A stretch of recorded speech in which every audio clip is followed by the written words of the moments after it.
durante largo tiempo. ¿Deben esos pacientes hospitalizarse en un área de aislamiento, los pacientes con tuberculosis? Así es, así es. Los Característica pacientes que debe tener ese espacio. debe estar bien ventilado. Hay quizá una mala percepción de que no es el personal de salud quien debe cubrirse, sino es el paciente, el que se supone que es bacilífero, que debe cubrirse. ¿Y con qué debe cubrirse? Hay unas mascarillas especiales que se llaman N95, que tienen un tipo de filtro particular, que son las que pueden ser útiles en cuanto a esto. Otras pueden simplemente no funcionar. O sea, que esa de tela que se pone el personal no... Puede, es mejor que nada, pero no exactamente, esas ayudan para que las gotitas no se propaguen, pero no necesariamente van a proteger 100%. Parece que tenemos otra llamada. Vamos a ver, buenas tardes. Hola. Saludos. Buenas tardes. Se fue esa Parece llamadita. que te cayó. Esas mascarillas eran las mismas que se usaban en la epidemia H1N1.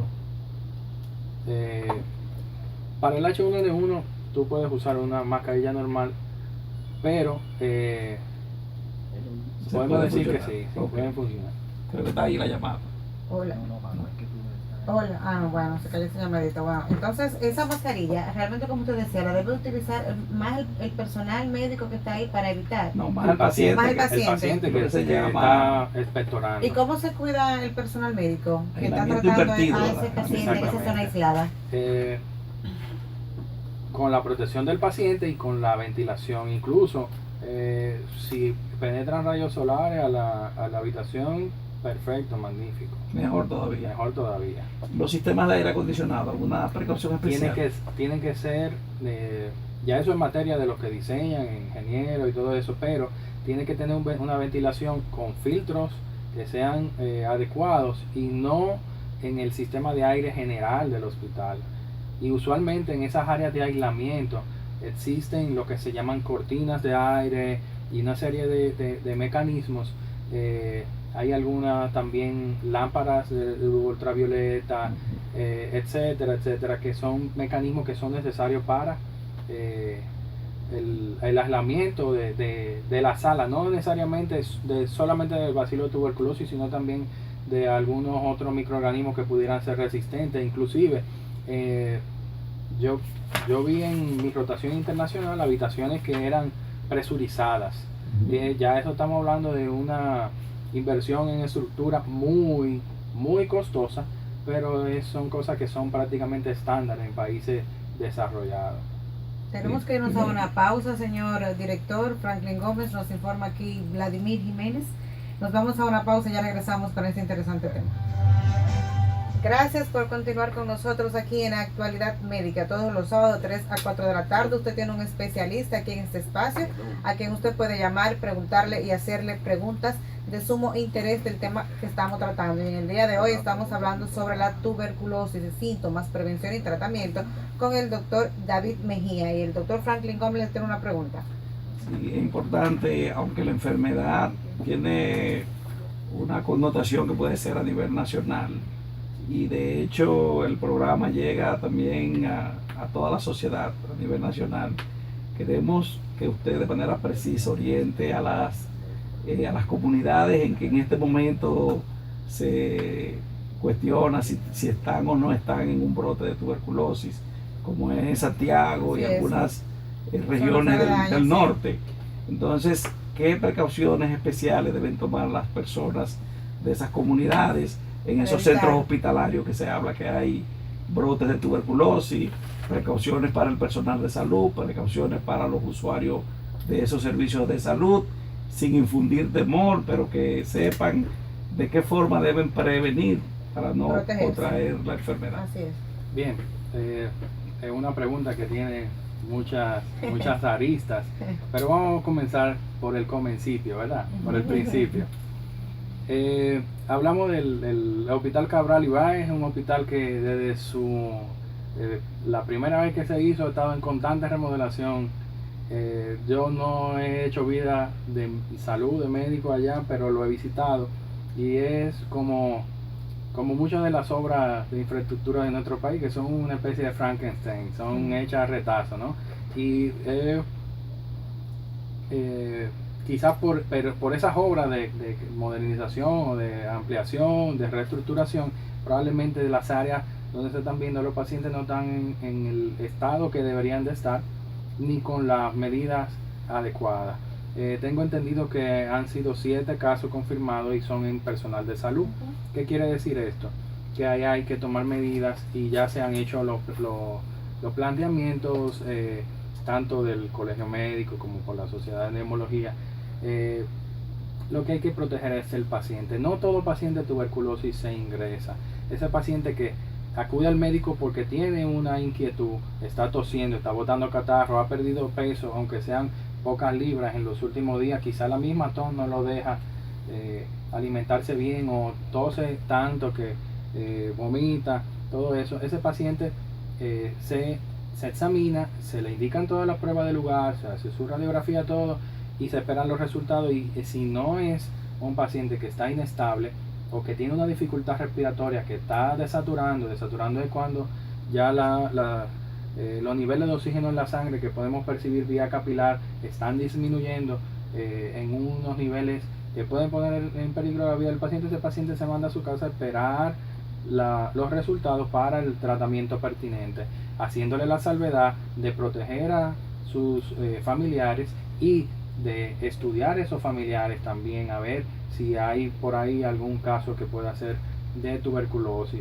tomando en cuenta y repitiendo que el paciente que sospechamos de tuberculosis es ese que se llama asintomático respiratorio, que es el paciente que tiene 2 semanas tosiendo, con catarro, con esa historia de fiebre o febrículas vespertinas, no el paciente que tiene gripe, un paciente que tiene una infección de vías respiratorias, que no necesariamente es tuberculosis y que son más frecuentes, que se hace una anamnesis y quizás rápida, se hace su prueba de sangre, su hemograma principalmente, y si no tenemos hallazgo y las radiografías no son sugestivas, eso no es probablemente tuberculosis. Entonces no podemos alarmarnos más de la cuenta. En el término epidemiológico de brote es cuando hay solamente un caso más de lo normal. Por eso se refirieron a este evento como un brote, pero no es, y sí, este es una situación que hay que tomar cartas en el asunto de inmediato, y de hecho ya se están tomando medidas, pero no es que ha aumentado la cantidad de tuberculosis que hay en la población por ese hecho en particular. Es en ese lugar que hay que tomar medidas particulares para evitar que los trabajadores de la salud se sigan enfermando por pacientes o por condiciones que no son las adecuadas para atender a los pacientes o los pacientes que están ingresados. ¿Esto está disponible en los centros públicos de salud o hay que adquirirlo en las farmacias? ¿Cómo es? El tratamiento no está disponible en las farmacias, es directamente a través de los centros de salud. Okay. Cuando usted es diagnosticado, el centro de salud lo va a referir al dispensario de tuberculosis, al centro de tuberculosis que esté más cercano al hogar del paciente, para que pueda darse lo del tratamiento estrictamente supervisado, que es la estrategia para tratar la tuberculosis, y es directamente provisto a través de salud pública al centro en cuestión que esté más cerca del paciente. ¿Y es una enfermedad de notificación obligatoria la tuberculosis? Sí, y se hace a través del programa. Directamente se refiere el paciente al programa, y todo paciente que es sospechoso, diagnosticado, es captado por el programa. Incluso ellos tienen el personal para hacer incluso visitas domiciliarias y la investigación de contactos a las personas que viven con ese paciente. Si son sintomáticos respiratorios, se le hace la vaciloscopía, y si no están teniendo síntomas, se le hace el PPD, que es la prueba de tuberculina. Okay. ¿Cuándo podemos hablar de la alta de un paciente que haya sido tratado por tuberculosis? ¿Cuándo debe ya dejar de tomar el medicamento? El tratamiento se completa a los 6 meses, pero debe de haber mejoría clínica, radiográfica y debe de haber un cultivo subsecuente negativo. Ya dijimos ahorita que es un cultivo que dura por lo menos 3 a 4 semanas para salir sus resultados, y tienen que estar estas pruebas negativas, pruebas subsecuentes de baciloscopías negativas y el cultivo negativo. Qué bien. Y a los 6 meses ese paciente completa su ciclo. Si la tuberculosis es extrapulmonar o está asociada probablemente a VIH, puede durar hasta 9 meses el tratamiento. Entonces, pero yo tengo una pregunta yo en el plano personal. Si una persona es diagnosticada de tuberculosis, se trata, mejora, ¿puede volver otra vez? Sí, pueden suceder de diferentes formas. Puede haber si el paciente, por ejemplo, no cumplió el tratamiento, puede reaparecer, es una reactivación. Y si el paciente no cambia en su entorno la exposición que pueda haber o exponerse nuevamente y tiene las condiciones, puede reinfectarse y reaparecer. Esas personas diagnosticadas ya y que se están tratando, se le dan charlas, ¿cómo se le instruye para saber cómo esa persona tiene que cambiar su estilo de vida y eso? ¿Se le dan charlas a esos pacientes? Ellos reciben algunos conocimientos de parte del programa, y en los centros de salud y en los subcentros de salud, los promotores de salud se encargan de ofrecer información a la población, ¿no?, que tienen bajo su alcance. Probablemente no tienen un alcance de la población 100%, pero se supone que deben de hacer el trabajo de la promoción de salud. Y una persona, siempre se dice, bueno, tiene VIH, tiene tuberculosis, ¿puede una persona que tenga VIH contagiarse? Los pacientes que tienen el síndrome de inmunodeficiencia adquirida, ya que no son los portadores, los pacientes que están controlados, deben de tratarse. Son los pacientes que están viviendo con VIH, que están enfermos, deben de tratarse por un tiempo por la tuberculosis, para la tuberculosis, porque ese es un paciente que se considera inmunosuprimido. Su sistema inmune, particularmente el virus del VIH, es un virus que ataca la inmunidad de nuestro organismo, entonces nos hace más proclive a padecer enfermedades que son la llamada oportunista, y una de las principales es la tuberculosis, otra la toxoplasmosis, otro el Pneumocystis jirovecii, etcétera, etcétera. Y uno de los principales de las enfermedades que hay que tratar en este caso es la tuberculosis. Esos pacientes son bastante dados a padecer de tuberculosis. Y el pronóstico en los niños, el pronóstico de la enfermedad en los niños, me imagino que tienen peor pronóstico que en el adulto, ¿no? Los niños son más lábiles a la mayoría de las enfermedades. Por eso los pacientes más jóvenes que están en contacto íntimo son tratados por el programa de tuberculosis.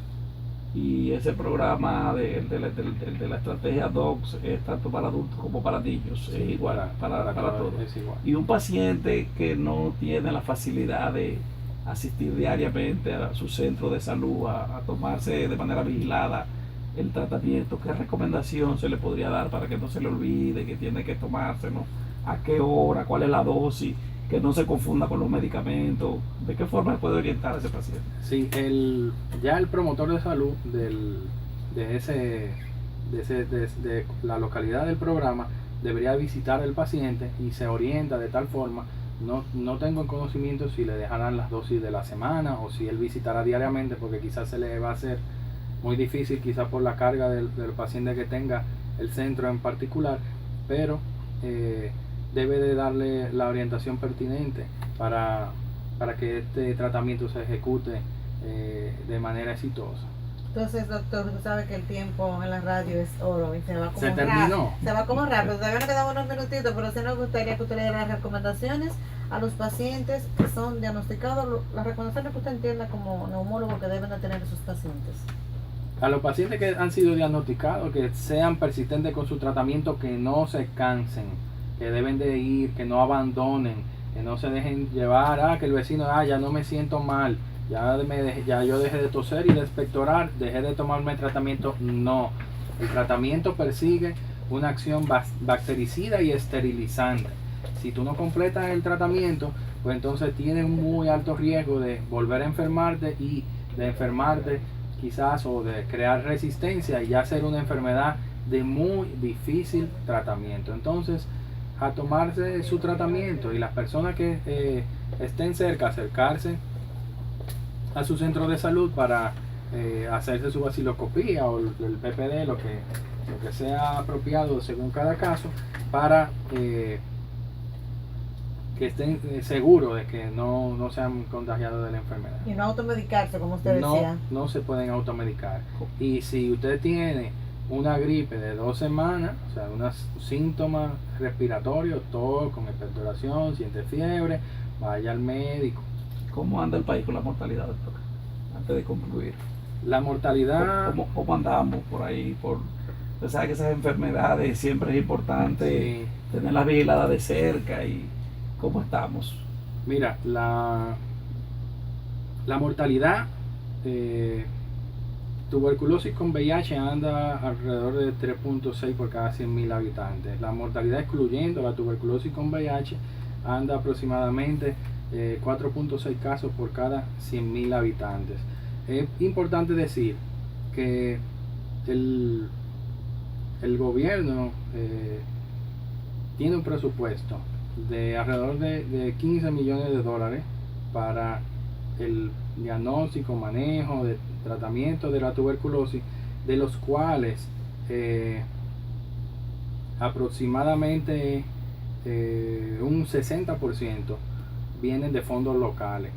Hay una parte que viene de fondos internacionales, de Naciones Unidas, etcétera, y hay un déficit probablemente de un 15%. Y con relación a la región, ¿cómo estamos? No solo con mortalidad, sino en casos. Comparándonos con los países de la región, de Centroamérica, el Caribe, más o menos, ¿por dónde usted cree que andamos? Bueno, en total en la incidencia de tuberculosis andamos por unos 6.3 casos por 100.000 habitantes, más o menos.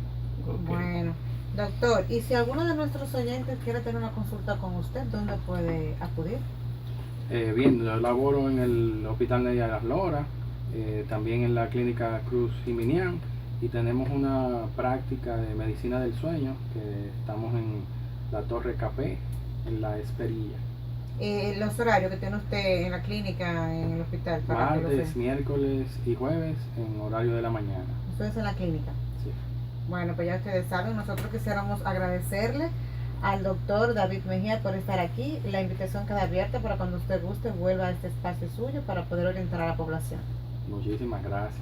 Y al doctor Franklin Gómez, gracias por venir, esta casa es suya, gracias por tapar aquí esta práctica del doctor Polanco. Gracias, Aris. Bueno, muchísimas gracias a ustedes. Les recordamos que Actualidad Médica llega gracias a TrueCare Global Medical Service, a Cirugía Láser Avanzada Dr. Pablo Mateo, a Caribbean Plastic Surgery, a la Cámara de Diputados de la Dirección General de Comunicaciones DICOM. Será hasta el próximo sábado cuando nos reencontraremos nuevamente aquí en Actualidad Médica. Buenas tardes.